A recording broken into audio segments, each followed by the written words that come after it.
Vamos ler as Sagradas Escrituras? A passagem está no profeta Isaías, capítulo 2. Isaías, capítulo 2. Deixe aberto, eu vou ler em pouco tempo, mas deixe aí a sua Bíblia aberta no livro do profeta Isaías, capítulo 2, versos de 2 a 5 serão os textos que nós vamos ler, tá bom? Mas antes de lermos, eu quero conduzi-los numa reflexão. Nós estamos celebrando o Advento. Advento, ele é celebrado em igrejas cristãs ao redor do mundo, tanto as igrejas protestantes, quanto a igreja católica romana também, tá? São as 4 semanas que antecedem o Natal, e é uma prática que vem desde séculos atrás. Então é uma forma de se preparar para a vinda de Jesus. O Natal foi a primeira vinda de Jesus, o primeiro advento. E agora nós aguardamos a segunda vinda de Jesus. Então nós, os nossos pais, os nossos filhos, vivem entre a primeira vinda de Jesus e a segunda vinda de Jesus. E nessas 4 semanas, então, nós lembramos o que representa a presença de Jesus no nosso meio, enquanto esperamos a volta dele. Então tem algumas velas com significados. Uma tem o significado do amor, outra da paz, da esperança, da fé. Cada um desses domingos nós lembramos alguma característica que veio com Cristo Jesus para nos ensinar a viver da forma correta, tá bom? Então todos os anos nós celebramos o Advento. E o Advento, ele é um tipo de quebra no tempo e no espaço, ou no tempo comum. O Advento, ele rompe. O Advento, ou o nascimento de Jesus, não é só mais uma temporada. Então, dona Germina, o que a gente vê na televisão é a temporada de Natal e Ano Novo. Mas para nós cristãos, ao redor do mundo, quando celebramos, Advento é uma ruptura, né? Os judeus, eles esperavam a vinda do Messias. Eles aguardavam e falavam sobre isso e se preparavam para isso. Mas quando a grande ruptura acontece, eles não estavam preparados para ela. Porque daí, dona Araci, eles imaginavam que a vinda de Jesus ia ser de um jeito diferente do que de fato aconteceu. Então fica a dica: se a primeira vinda de Jesus foi diferente do que eles imaginavam, a segunda vinda também certamente vai nos surpreender. Porque o nascimento de Jesus em Belém foi uma surpresa muito grande para todos os envolvidos. Os pastores na região de Belém. Ontem eu preguei isso para o conselho. Aonde que o rei Davi pastoreava? Na região de Belém. E ali é dito que Jesus é a estrela de Davi. Por quê? Porque essa estrela, ela brilha na região da cidade de Davi. E ali é uma novidade para aqueles pastores. É uma novidade para José. É uma novidade para Maria. Quer dizer, eles aguardavam essa vinda do Messias, mas eles não imaginavam como seria essa vida do Messias. É parecido com um presente. Já viu o presente? No final de ano a gente dá presente, né? Você tem ali o pacote, você até imagina o que pode estar dentro, mas a hora que vai abrindo sempre tem uma surpresa, algo de novo. E o Advento, ele fala sobre essa surpresa, algo que é diferente do que aquilo que a gente espera. E posso falar, em toda a Bíblia, quando nós vemos Deus chamando o seu povo, existem surpresas. Vou dar um exemplo. Quando Deus mandou Noé construir a arca, vocês acham que ele estava esperando aquilo? Quando Deus mandou Abraão, chamou Abraão para deixar a terra dele, você acha que ele estava esperando aquilo?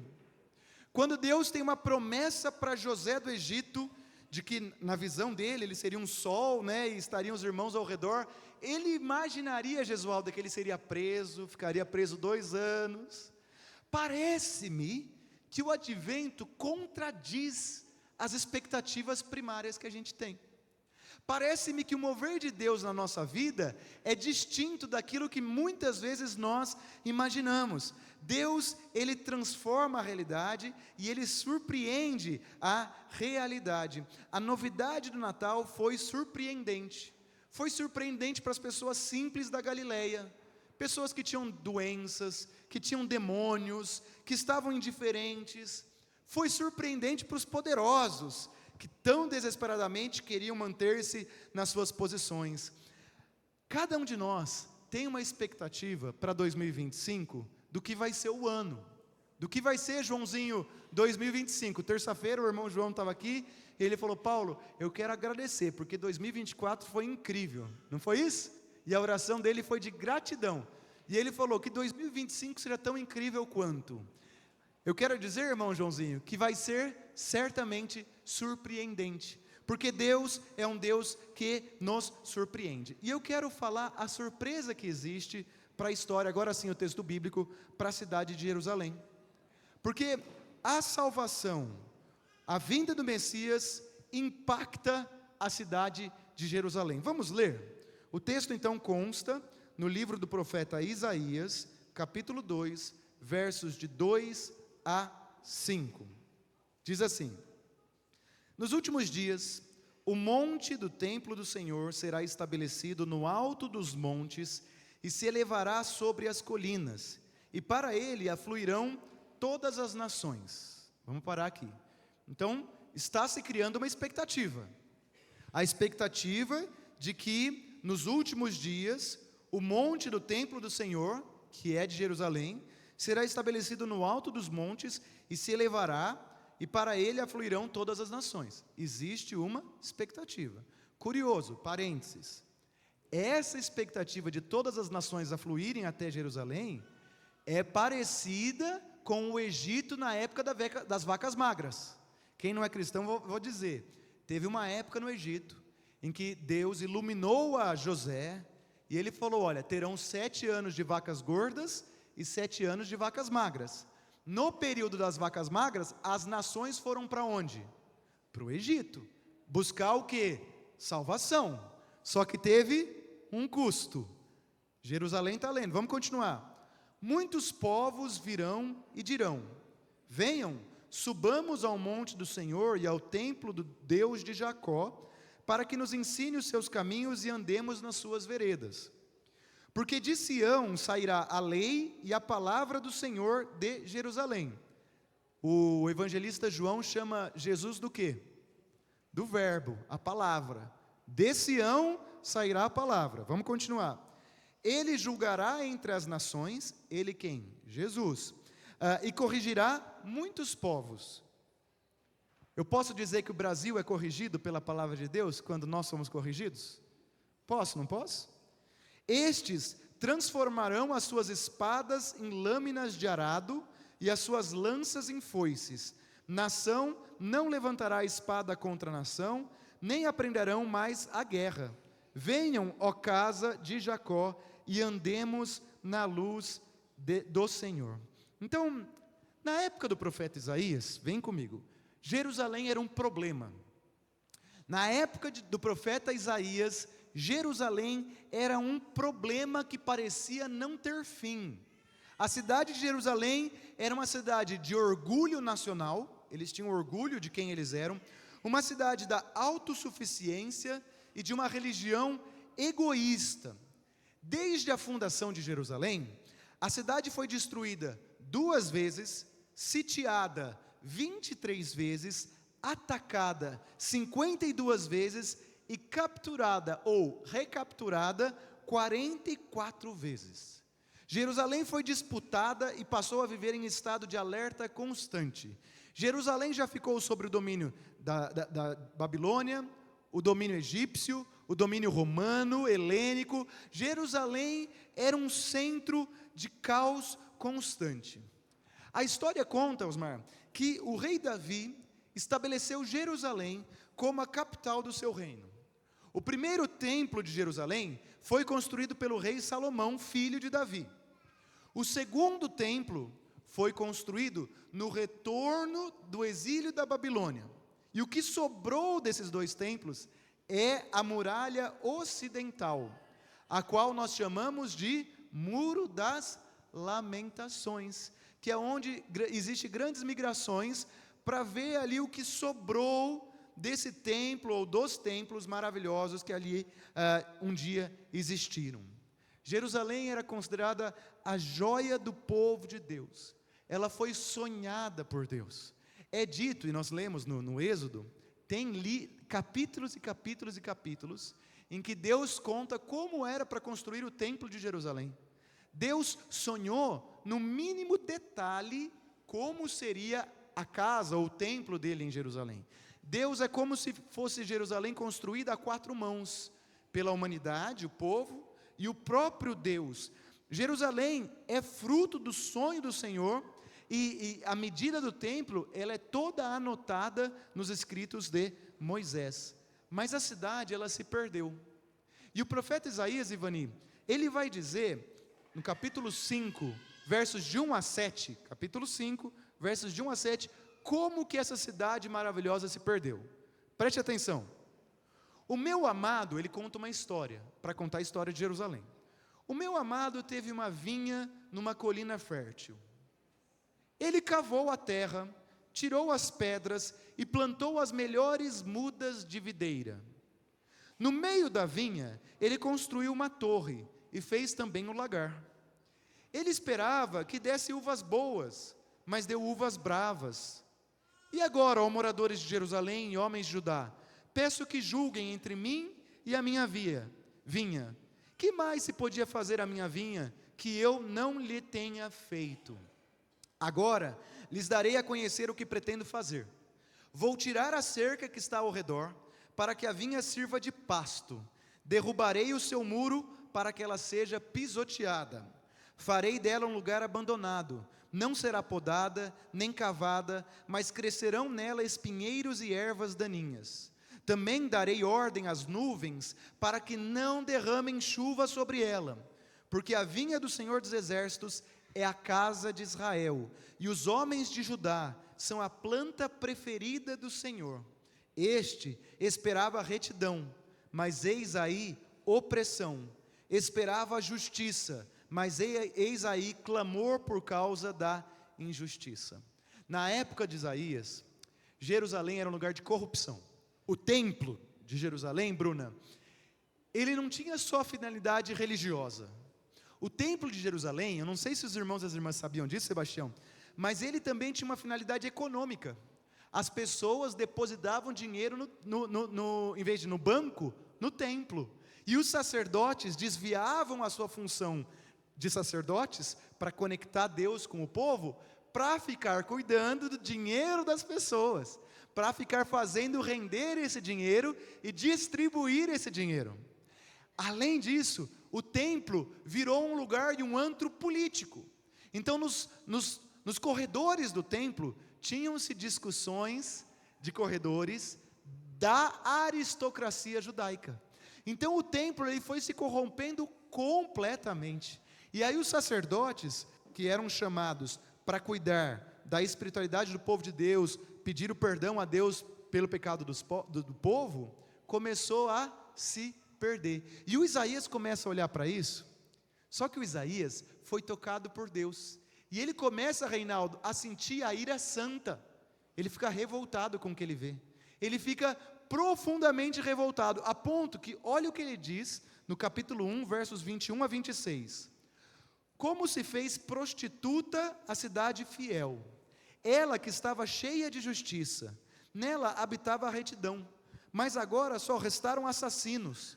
Jerusalém, a sua prata se tornou escória, o seu licor, olha que imagem interessante, o seu licor se misturou com a água. Um licor com água misturada não é um licor, né? Uma prata que é bela se torna escória.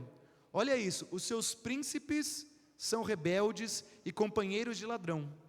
Cada um deles ama o suborno e corre atrás de recompensas. Eles não defendem o direito do órfão, e a causa das viúvas não chega diante deles. Voltarei a minha mão contra você, Jerusalém, purificando-a da sua escória, como se faz com a potassa, e tirando de você todo metal impuro. Depois disso, você será chamada cidade da justiça, cidade fiel. Irmãos, existe um problema em Jerusalém, e esse problema que existe em Jerusalém, existe na humanidade. A humanidade, o Brasil, o Brasilzão em que nós vivemos, esse mundo hoje, é um mundo que pode olhar para Jerusalém como um espelho, porque assim como Jerusalém caiu nós também caímos. Assim como Jerusalém foi sonhada por Deus, eu e você, preste atenção, também fomos criados por Deus. No ventre das nossas mães, Deus nos amava. Olhar para Jerusalém é, de certa forma, olhar para a condição humana. Nós fomos criados perfeitos. A Bíblia diz que na origem Ele falou que era bom tudo o que Ele criou. Existia harmonia entre o céu e a terra. Existia diálogo entre o ser humano e Deus. Existia transparência. Existia vida plena. Mas um dia, assim como Jerusalém, o ser humano deu espaço ao orgulho e ao desejo pela autossuficiência. E a tradição cristã chama isso de queda. A queda nada mais é do que nós nos distanciarmos de Deus. Nós vivemos como se Deus não existisse. E a partir do momento, Wellington, que o ser humano come do fruto da árvore do conhecimento do bem e do mal, o diálogo entre o ser humano e Deus, ele se prejudica profundamente. A partir desse momento, eles saem do jardim do Éden. A partir desse momento, eles começam a viver a partir dos seus próprios conhecimentos. E assim, o que acontece logo no começo, Ediels? Quando Adão e Eva rompem com Deus, assim como Jerusalém rompeu com Deus, o que aconteceu logo no começo da vida de Adão e Eva? Assassinato. Um filho mata o outro filho. A primeira morte registrada. Caim, um filho amado, desejado por Adão e Eva, vai lá, seguindo os seus impulsos, seguindo a sua vontade, ele chega-se até o seu irmão Abel, ele está tomado por raiva e inveja, ele está tomado por tudo aquilo que é pecado, desconectado do Senhor que conversava todo o final da tarde com Adão e Eva, ele pega e mata o próprio irmão Abel. E essa é a tragédia do nosso tempo, a tragédia de Jerusalém, um marco profundo na história humana. E aí o caos tem origem no pecado, e esse caos, ele é revelado pelas Sagradas Escrituras, que tem origem em cada um de nós.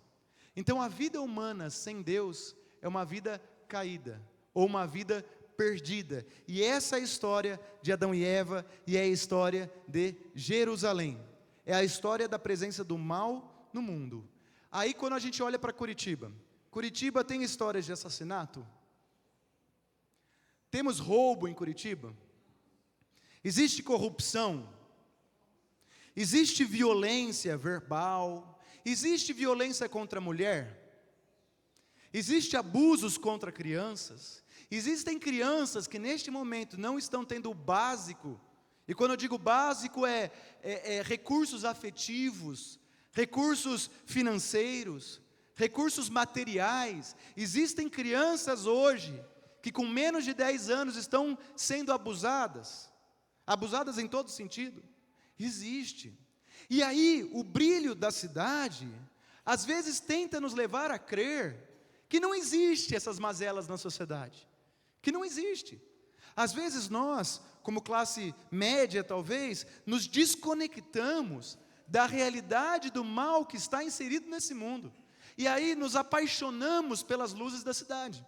Às vezes é o brilho da academia, o brilho da sua profissão, o brilho das suas conquistas, das minhas conquistas, e a gente vai se desconectando e acreditando numa fantasia que não tem base nas Sagradas Escrituras.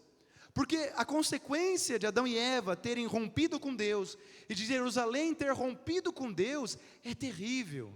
Em Jerusalém nós sabemos coisas horríveis que aconteceram, a ponto de mães estarem passando fome, disputando qual filho eles iam comer, e eles comem uma criança. Jerusalém, a cidade sonhada por Deus. O ser humano, seja ele em alto escalão da sociedade, da aristocracia moderna, seja ele um político, seja ele um grande empresário, seja um ser humano mais humilde, não só financeiramente, mas talvez de conhecimento, ambos estão afetados pela queda. E aí nós tentamos, como seres humanos, trazer uma linguagem, ou ter recursos dentro da semântica para tentar explicar o que está acontecendo. Mas, dona Conceição, o que está acontecendo nesse mundo é a tragédia do pecado. que tomou também Jerusalém. E essa vela que se acende no Natal é a esperança, frágil, a esperança frágil que nasce com Cristo Jesus, que é surpreendente. Porque como que vai resolver o problema da morte que se instaura com Caim e Abel? Olha que interessante o que Isaías vai dizer sobre Jerusalém. A prata de Jerusalém se tornou escória, o licor se misturou com água, os príncipes, que seriam aqueles, na história do conto de fada, né? O príncipe é o herói, a princesa é a heroína. Aqui vai dizer que os príncipes são rebeldes e amigos de ladrões. As pessoas amam o suborno e não defendem o direito do órfão ou a causa das viúvas. Tanto o ser humano como Jerusalém, que é o coletivo humano, se perdem. Pastor, que notícia mais triste. É Natal, pastor. Agora quarta-feira é Natal, não é para ficar falando notícia triste. Pois bem, a Sagrada Escritura vai falar da graça. Existe um problema na Bíblia, um problema em Jerusalém. Existe um problema nas nossas vidas. Mas Gabriele 1, Gabriele 2, existe uma graça na Bíblia. E existe uma graça nas nossas vidas. Amém? Agora vem a parte principal da história. Jerusalém, por mais profundamente perdida que estava, não foi descartada nem aniquilada por Deus. O profeta criticou Jerusalém, mas nem o profeta, nem a própria cidade poderiam acabar com aquela cidade. Jerusalém fazia parte do futuro de Deus, e eu e você fazemos parte do futuro que é a Jerusalém celestial, aonde nós habitaremos. A cidade não estava condenada à própria sorte, mas tinha esperança, porque Deus decidiu vir à terra, viver aqui entre nós e morrer. Se a origem do caos é a ausência de Deus, então Deus vai se livrar do mal ou do caos. O caos, Ivani, é quando Deus não está. O que Jesus quer fazer? Ele quer começar a estar dentro de nós. Então, se o Paulo caído, ele é fonte do mal, o Paulo em quem Jesus habita é um novo Paulo, onde tudo se faz novo. Então, sim, há esperança para os grandes políticos que podem estar perdidos, assim como para os mais humildes. Porque se Jesus entrar na nossa vida, diz as Sagradas Escrituras, tudo se faz novo. Portanto, todos os seres humanos têm e podem ter a esperança. Pastor, mas parece tão frágil essa mensagem, como uma vela que se eu soprar aqui, um sopro de uma criança, apaga essa vela. Mas a vela de Jesus, ela é pequenininha assim, mas ninguém pode apagar. Isso que é, Marília, explode a nossa mente. É algo simples, singelo, mas que ninguém pode destruir. E ele se fez simples para alcançar a mim e a você. Olha que legal, Isaías, no capítulo 2, verso 1, ele viu a palavra de Deus. Palavra que em visão veio a Isaías a respeito de Judá e Jerusalém. Isaías viu através dos olhos de Deus. E posso dizer, Deus não vê caos, mas Ele vê o que será. Deus, Ele não vê o nosso caos hoje, mas Ele vê o que nós vamos ser, o devir. E essa é a natureza da fé. A grande natureza da fé é você olhar para uma situação com esperança. Vamos voltar para os personagens bíblicos? Fazer uma arca, faz sentido? Faz algum sentido? Abraão largar toda a família dele para ir para um lugar desconhecido. Veja, presta atenção, Razia, é como se eu pegasse a minha esposa e meus filhos, fosse para uma região que eu não sei onde tem rio, eu não sei onde tem fruta para comer, eu não sei se vai ter comida, e eu só vou, na esperança de que Deus vai cuidar. Essa é a história do Natal, é a história de um Deus que traz a matemática da promessa. E olha aqui a promessa que nós lemos, preste atenção.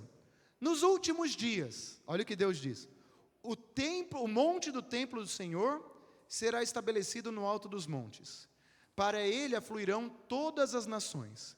Deus vai ensinar os seus caminhos, de lá, de Jerusalém, vai sair a palavra do Senhor. Ele vai corrigir os povos, espadas se transformarão em lâminas de arados, lanças serão transformadas em foices. O instrumento que matou Abel vai ser agora o instrumento transformado que vai gerar vida. Nação se levantará a espada, não levantará a espada contra a nação, nem aprenderão mais a guerra. Venham à casa de Jacó e andemos na luz de Deus. Eu quero, indo para o final, dizer o seguinte: existia uma Jerusalém, existe uma nova Jerusalém, uma Jerusalém celestial. Existe uma Sônia, existe uma nova Sônia. Existe uma graça, existe uma nova graça. Existe um Paulo, existe um Paulo celestial. Existe um Onésimo celestial. Estes são os filhos e filhas de Deus que entrarão na Jerusalém celestial, porque Jesus veio ao mundo. O advento é o presente de Deus para o mundo. É uma quebra abrupta no tempo. Quando eu olho para a história do Egito, lembra que eu falei da história do Egito? Na história do Egito, o Egito se torna poderoso, as nações todas passam fome, e as pessoas vão até o Egito para tirar alimento. Mas lá envolve comércio, envolve troca, envolve negócios. Agora vai ser diferente. Jerusalém vai estar ali, a nova Jerusalém, a Jerusalém celestial. Todas as pessoas estarão na Jerusalém celestial, mas não vai ter preço que nós devemos pagar, porque Jesus é quem pagou o preço. Tem uma história que conta, que certa vez um professor perguntou aos seus alunos assim: há quanto tempo vocês estão vivos? Aí o aluno da faculdade levantou a mão e falou assim: eu estou vivo há 19 anos. Aí o professor falou assim: não, eu quero dizer, não há quanto tempo você respira, mas há quanto tempo você está vivo, há quanto tempo você está alerta ao mundo ao seu redor, há quanto tempo você acorda de manhã e sabe que esse novo dia significa uma nova aventura, há quanto tempo você se diverte andando, olhando, respirando, sentindo-se em casa, acreditando no novo de Deus. 2025 está chegando. Eu estou, junto com a equipe pastoral, o conselho, com a responsabilidade de estar sensível aos sonhos de Deus para essa igreja. E eu quero crer que Deus tem coisas maravilhosas para nós. Eu sei que nessa igreja existe o pecado. Eu sei que eu e você falhamos. Eu sei que nós não somos perfeitos. Mas assim como Isaías, nós somos convidados a olhar com esperança.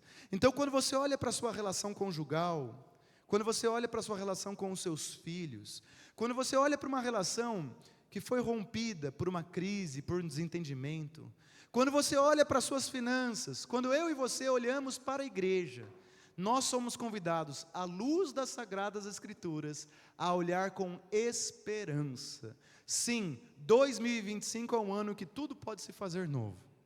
Pastor, mas eu já tentei tantas vezes. Já teve, 2024 já foi um ano novo, 2023 já foi um ano novo. Por que 2025 vai ser diferente? Porque Deus atua no tempo presente. Quando nós chegamos em igreja de revitalização, eu fui pastor por muito tempo em campo de revitalização, que é campo em que, Samuca, uma igreja está muito ruim, está sofrendo muito. A primeira coisa que eu escuto quando eu vou num campo de uma igreja de revitalização é: ah, pastor, não vai dar certo. Aí eu vou lá e proponho uma coisa diferente, Nádia. Vamos fazer um negócio assim? Ah, pastor, já tentamos nisso há 2 anos atrás e não deu certo. Não, então vamos fazer aquilo. Ah, pastor, já tentamos também e não deu certo. Ah, mas então vamos pregar num outro campo. Ah, pastor, 1997, o pastor Claudinho tentou, até começou animado, mas não deu certo. O que acontece num campo de revitalização, que às vezes é a nossa vida? Nós passamos a ser guiados pelas nossas experiências vividas e não pelas Sagradas Escrituras. Nós passamos a ser guiados pelas frustrações pessoais, por aquilo que não deu certo no passado. E acreditamos que não vai ser diferente. Mas a vocação de uma igreja que está em revitalização, que é a nossa, é olhar com esperança. Eu posso compartilhar, já que é o último domingo que eu vou pregar nesse ano, eu vou compartilhar um sonho que eu tenho aqui para cá. A cidade de Curitiba, é talvez a cidade que melhor dialoga com o sul, com os estados do sul do país. E a Igreja Presbiteriana Independente, ela não tem uma presença muito significativa no sul do país. Nós não temos. Já tentamos de várias vezes, mas é muito difícil se estabelecer no sul do país. É uma região que precisa de muita força.